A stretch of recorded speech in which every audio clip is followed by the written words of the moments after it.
The University of Canberra sits on Ngunnawal land. We acknowledge our respect for their continuing culture and contribution to the land. We pay our respects to the elders past, present and emerging.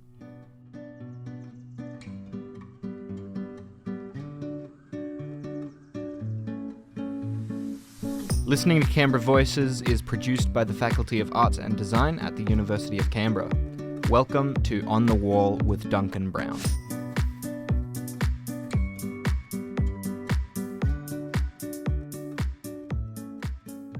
Hello, my name is Joey. I'm a student and climber living in the ACT. Duncan Brown is a professional rock climber and coach from Canberra. He's the head of local climbing gym Mountain Strong and is the manager of the ACT sport climbing team and a Northface team athlete.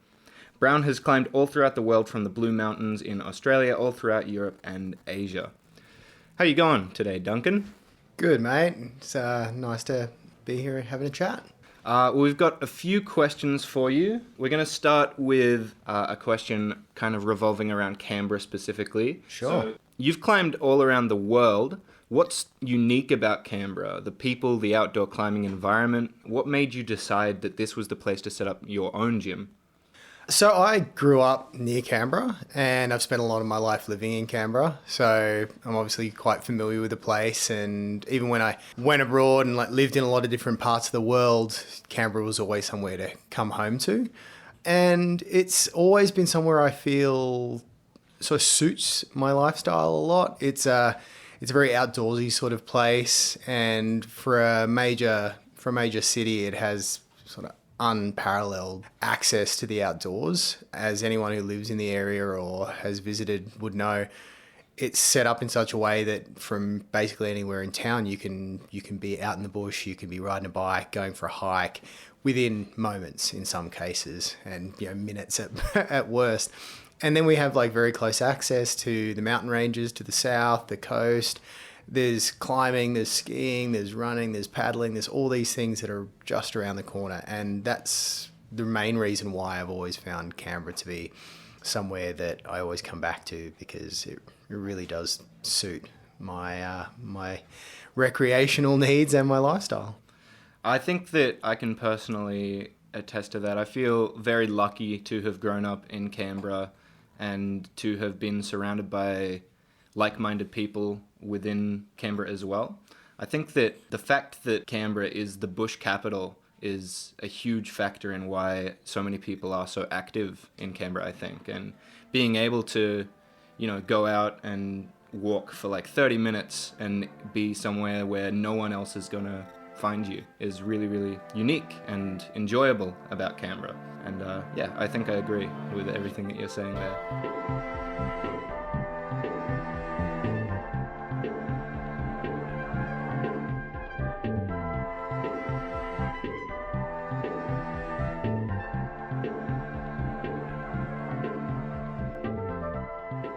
So, what's your experience with diversity and inclusivity in climbing within your gym and within the wider community as well? So, as far as inclusivity is concerned, first, I think climbing's always had a reputation of being a fairly inclusive sort of sport. People that are new and interested in the sport have always been sort of taken under other people's wings. There's a bit of a history of mentorship in climbing. So, being able to get into the sport and get accepted and shown the ropes, no pun intended, has always been a major aspect of the climbing community. And I think in recent years in particular, the diversity of people involved in the sport has increased. It definitely was not exclusionary in the first place, but I think people with certain access to certain resources and spare time and funds and stuff like that are the people who've been able to participate traditionally. But as more gyms have opened and, anyone in any city nowadays can walk around the corner nearly and find a climbing gym, the access to the sport has increased the diversity of people participating for sure. I think as well, I have been to a few different events at climbing gyms in Canberra as well that are all kind of suited towards inclusivity and diversity within climbing. I know that Blockhouse does their QT events, and I'm not sure what you whether you have any kinds of events like this at Mountain Strong. Do you? Yeah, so the QTs are an organisation that's based originally out of Melbourne and has like branches in various cities, and they're doing their events in Canberra at the moment, which is great.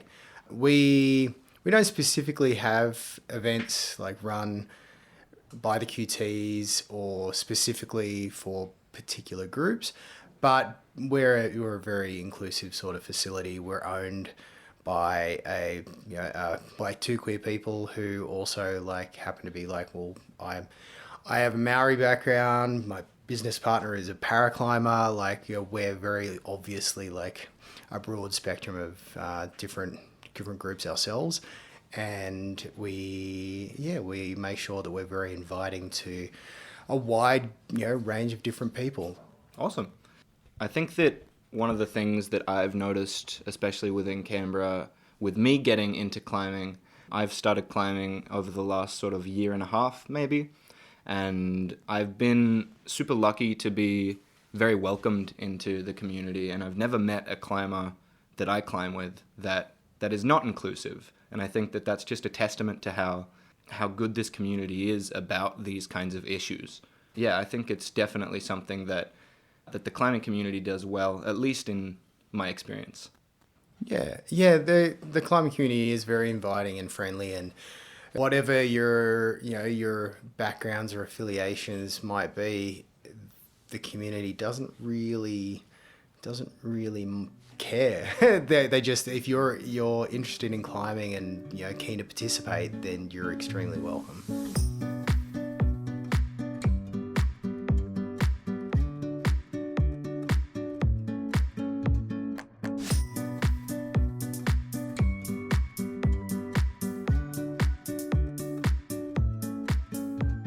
Speaking about inclusivity and diversity within climbing, Canberra does sit on Ngunnawal land and among other Indigenous nations.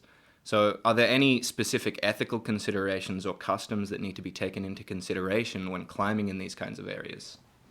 Yeah, absolutely. I think it's important to remember that anywhere in the world that you might be climbing, there's going to be cultural considerations that need to be taken into account, whether that's here in Australia or anywhere else. And obviously here in Australia, we try to be very understanding of like the places and the cultural and historical context of the places that we might like to go and climb in, and make sure that you're informed about whether or not that's appropriate before you actually go and climb in those places. There's definitely a few places that may have been climbed in historically that now we don't climb in anymore because there's been revelations about the importance of those locations, and respect those cultural considerations and stay away. So there's nowadays like finding new places and climbing in new places is we take a much more considered approach, I think. And it's wonderful to be able to work with local Indigenous leaders and communities to understand whether being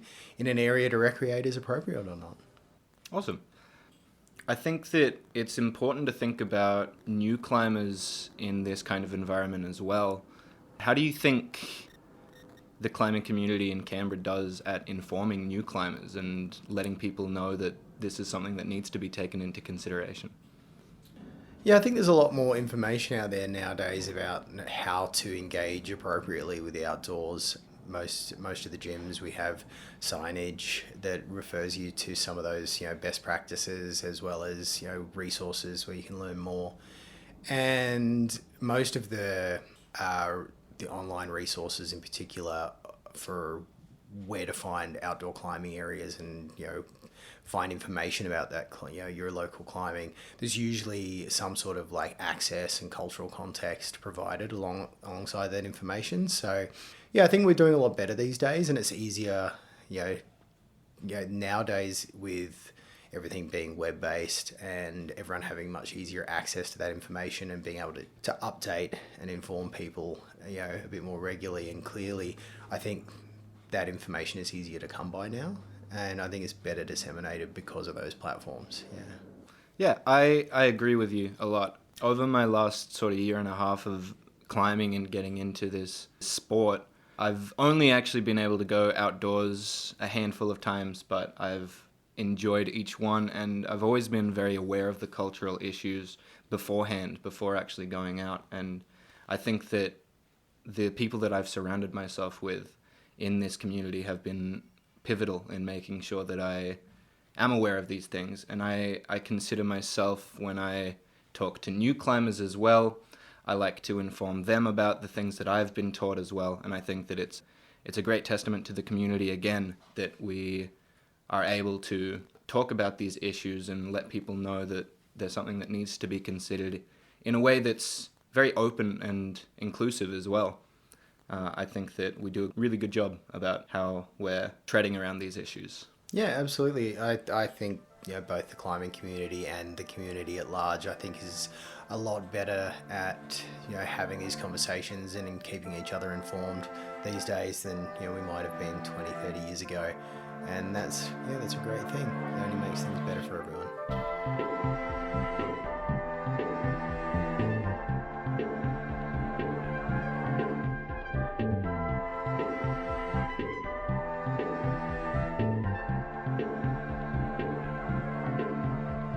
For anyone who's interested in joining this kind of community, what do you think the best place for them to start would be? Going to your local gym. That's hands down the best way to get involved, because most gyms these days are pretty accessible to a diverse range of abilities. So someone who's newer to the sport can enjoy the place, nearly any gym, just as much as someone who's there training, 20 years down the track. And like we said, the community is very inviting. So going to your local gym and just having a try. Yeah, that's the best way to get started and get involved. Awesome. Yeah, I think personally I can say that just going to the gym has been really, really good. It's always such a welcoming environment as well. I think that's something that a lot of people get caught up about when they're trying to enter a new community, is how they're going to be perceived when they're first entering into something that they've never really had experience with before.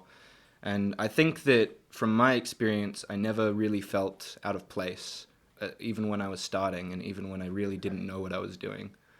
I think that, as a community, climbers do a really good job of making sure that everyone feels welcome and everyone feels psyched to be doing the things that they want to be doing. I mean, at some point, everyone was a beginner. And most people remember that, because most of us can remember, the first time we tried climbing or any other activity, we had a hard time and it was tricky and it was, there was a lot to learn, and most people can remember that. And I think being an individual sport where, despite the fact we do have competition and stuff like that, it is very much a you against your own progress type of sport. So you'll go to a gym and you'll see people that are super talented climbers cheering and clapping for someone who's just, climbed their first, moderate whatever. And just the amount of support is the same regardless of what level you're at. So you'll be there climbing your first easy climb, and people will be just as stoked for you as you are when you see someone climb something hard. So it makes it a little bit easier to feel sort of valid in that sort of space with a bunch of people that might have been around a lot longer than you. So it makes it easy to get involved.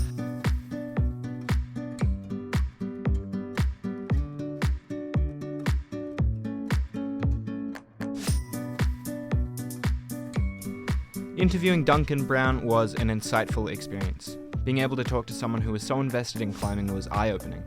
The climbing community in Canberra has been expanding even throughout the production of this episode. A new competition climbing team was formed in the ACT through the Sport Climbing Committee of New South Wales and ACT. Mountain Strong is open 7 days a week. It's in Fyshwick. Duncan is there most days, and I'm sure he'd be happy to show you around and lend you a helping hand. Thank you for listening.